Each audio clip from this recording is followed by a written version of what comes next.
بسم اللہ الرحمن الرحیم۔ السلام علیکم، میں ہوں ادریس احمد سنگو۔ اللہ پاک قرآن پاک میں فرماتا ہے انما یرید اللہ لیذھب عنکم الرجس اہل البیت ویطہرکم تطہیرا۔ اللہ پاک نے اہل بیت سے نجاست کو دور کیا ہے۔ ماننے والے ایک حدیث سے بھی مانتے ہیں، ایک دلیل سے بھی مانتے ہیں، ایک آیت سے بھی مانتے ہیں۔ نہ ماننے والوں کے آگے پورا قرآن شریف رکھ دو نا، وہ پھر بھی نہیں مانگنے۔ بغض رکھنے والے بغض رکھیں گے، اس لیے اللہ پاک فرماتا ہے اللہ لعنت اللہ علی الکاذبین، اللہ کی کافروں پہ لعنت ہے، لعنت تھی، لعنت ہے اور تا قیامت لعنت رہے گی۔ آپ کو بتا دیتا ہوں کون کون سی کتاب میں اہل بیت کا تذکرہ کہاں کہاں ملتا ہے۔ مکمل تفسیر نہیں بتاؤں گا کیونکہ یہ ویڈیو بہت لمبا ہو جائے گا۔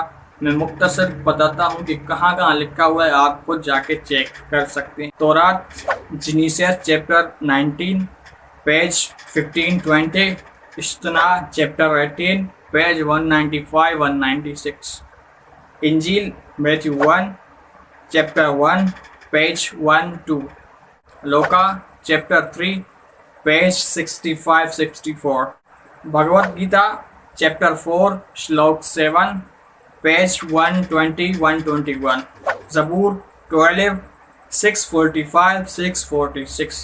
جس طرح اللہ پاک قرآن پاک سورہ الرحمن میں فرماتا ہے فَبِأَيِّ آلَاءِ رَبِّكُمَا تُكَذِّبَانِ، اسی طرح سے ہم کہتے ہیں کہ تم اہل بیت کا نام، اہل بیت کو کہاں کہاں سے جھٹلاؤ گے۔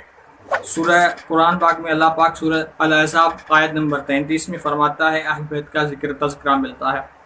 سورہ الحشر آیت نمبر 61 میں ملتا ہے، سورہ البقرہ آیت 42 میں ملتا ہے۔ اسی طریقے سے حدیث صحیح بخاری میں جلد 4 حدیث 89 میں ملتا ہے، صحیح مسلم حدیث 5955 میں ملتا ہے، جامع ترمذی جلد 5 حدیث 3786 میں ملتا ہے۔ جتنا ہم صحابہ کو اہمیت دیتے ہیں نا، اتنا ہی اہل بیت بھی ہمارے لیے اہمیت کے حامل ہے۔ خدا را یہ فرقہ واریت کو ختم کریں اور مل کر آگے بڑھیں۔ السلام علیکم ورحمۃ اللہ وبرکاتہ۔